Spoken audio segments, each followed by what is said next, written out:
Bonjour à tous, c'est Géraldine. Soyez bienvenus sur ma chaîne Énergétique Indigo. J'espère que vous allez bien, que vous cheminez tous tranquillement ou le mieux possible, quel que soit votre parcours. Le parcours d'éveil est bouleversant, c'est naturel. Le parcours de lien karmique est éprouvant. Mais le plus souffrant et le plus épuisant des parcours est celui de flammes jumelles. Notre psychisme, j'en ai parlé, est soumis à de rudes épreuves d'adaptation et d'évolution. Le lien va nous sortir radicalement de notre zone de confort et ne nous laissera plus jamais en paix. Physiquement, ce n'est pas plus tranquille, non. Si les émotions sont en flux tendu, notre corps physique subit de sacrées pressions et tensions énergétiques. On n'y coupe pas. En début de parcours, notre véhicule, notre corps avec nos corps énergétiques, pourrait être comparé à une voiture de catégorie moyenne avec les options standards. Et on vivait très bien avec jusque-là.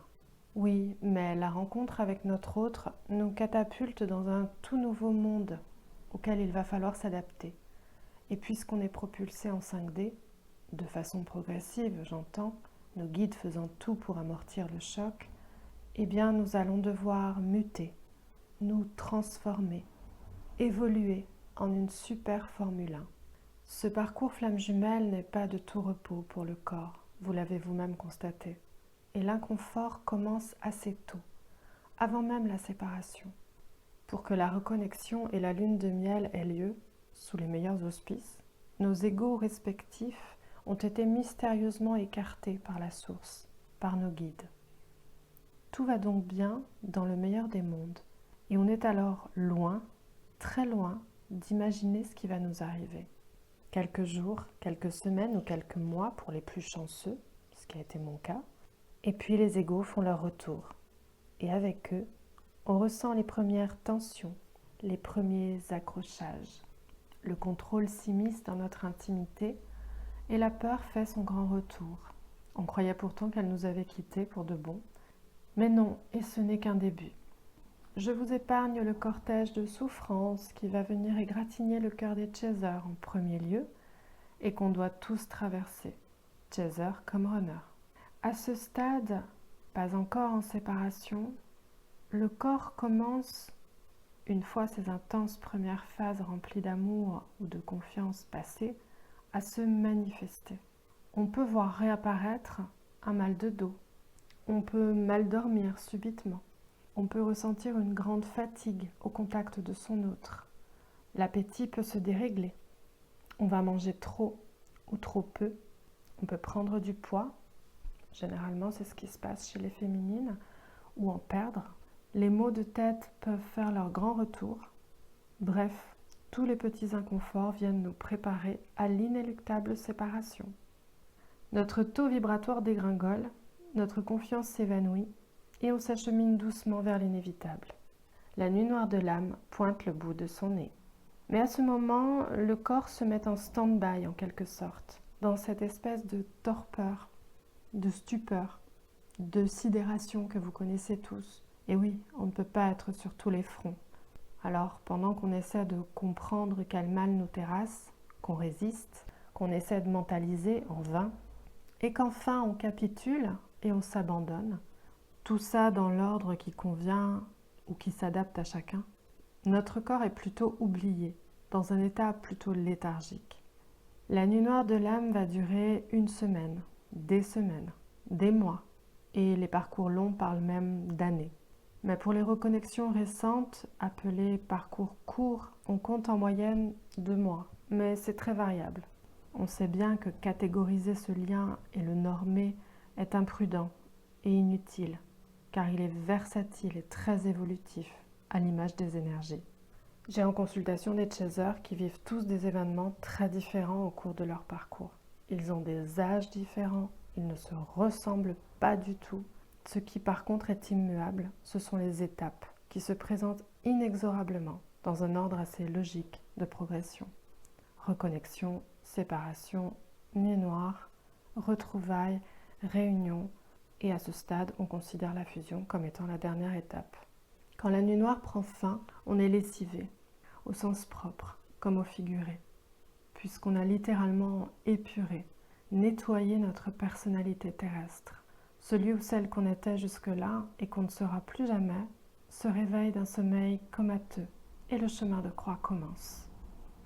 On va travailler sur soi, avec parfois un grand enthousiasme et parfois la détresse la plus profonde. Si c'est le cas, ne laissez pas cette détresse et les doutes entraver votre progression.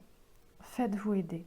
Les chasers sont des êtres d'action et bien outillés, on progresse vite et bien. C'était un aparté. À ce stade, le lien est reconnecté. Notre jumeau ou jumelle est en fuite et c'est le branle-bas de combat pour tout notre système de pensée. Le grand tsunami déferle sur notre vie. À nous, chasers. Pour notre autre, c'est plus insidieux, mais ça viendra aussi. C'est là, pendant cette longue phase de transformation, de transmutation énergétique et d'épuration karmique, que le corps ressent, souffre, encode, s'adapte. En plus de votre émotionnel à révolutionner, vous ressentez des émotions qui ne vous appartiennent pas. Les émotions du collectif, lourdes, souffrantes, anciennes, et bientôt vous comprenez, ou on vous explique en douceur, c'est mon rôle, que ça fait désormais partie de vos prérogatives. Je sais, c'est dur, je l'ai fait comme vous. Oui, c'est comme ça, on est parti pour le shadow work. On va s'habituer à ces frictions, ces fluctuations énergétiques et physiques, et bientôt elles nous toucheront moins.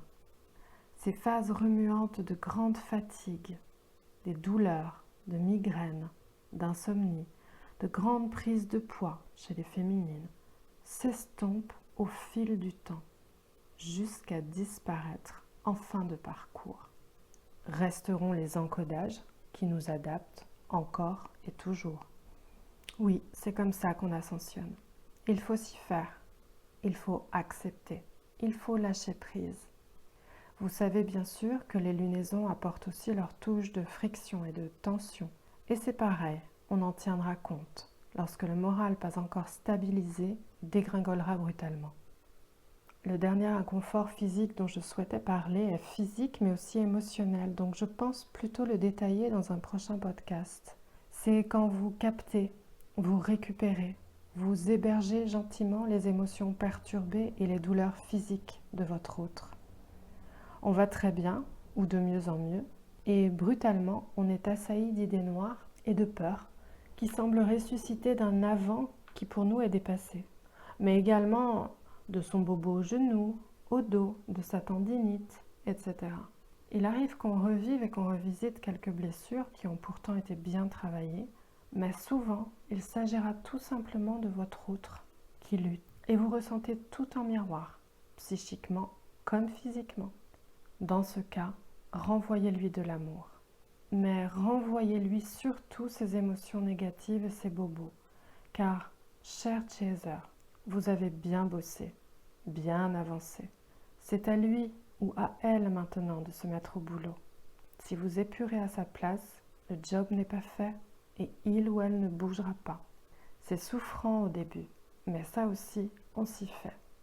Dites-vous que ça aussi, comme tout le reste, vous le faites par amour. Soyez fiers de votre parcours. Soyez bienveillants avec votre personnalité terrestre qui fait du bon boulot.